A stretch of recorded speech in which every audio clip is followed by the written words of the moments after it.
मोरङको उर्लाबारी 3 मंगलबारेमा पहिलो पटक गरिएको मंगलबारे क्रस कन्ट्री रन 2082 शानदार सहभागिता र उत्साहबीच सम्पन्न भएको छ।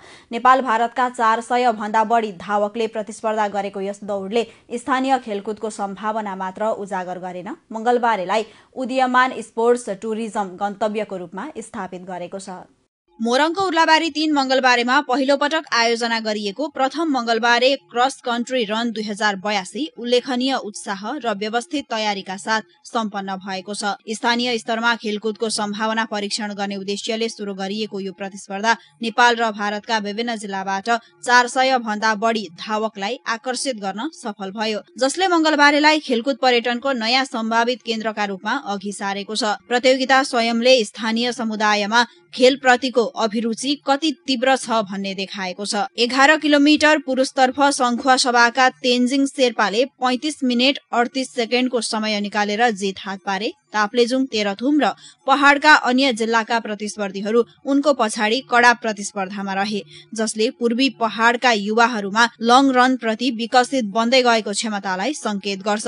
महिलातर्फ 5 थरकी पुष्पा शेर्मा लिम्बू 47 मिनेट 35 सेकेन्डको समय सहित विजेता भइन् र उनका पछाडि खोटाङ र भोजपुरका धाविकाहरूको उपस्थिति देखिनु पनि पहाड़ी जिल्लाबाट महिलाको खेल सहभागिता विस्तार हुँदै गएको प्रमाण बनेको छ।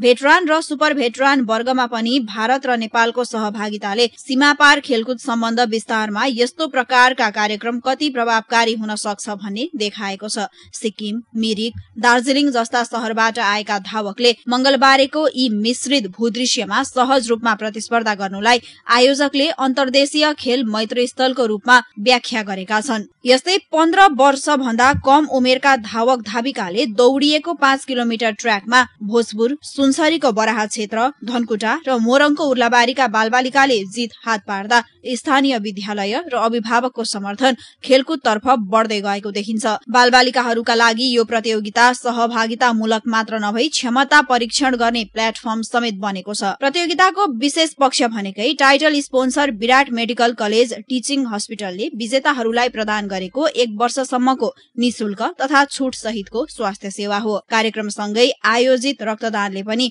खेलकुद र सामाजिक उत्तरदायित्वलाई एकै मञ्चमा जोड्यो। 21 पिन्ट रगत संकलन भएको तथ्यले समुदायको सहभागिता केवल सम्झना तस्बिरमा सीमित नभई प्रत्यक्ष सामाजिक उपयोगितामा परिणत भएको देखाएको छ। क्रस कन्ट्री क्लब र मंगलबारे भेटरान क्लबको संयुक्त आयोजनामा सम्पन्न कार्यक्रमलाई स्थानीय व्यवसाय, मिडिया, होटल तथा इन्टरनेट प्रदायक लगायतका साझेदारहरूबाट पनि उल्लेखनीय सहयोग प्राप्त भएको छ।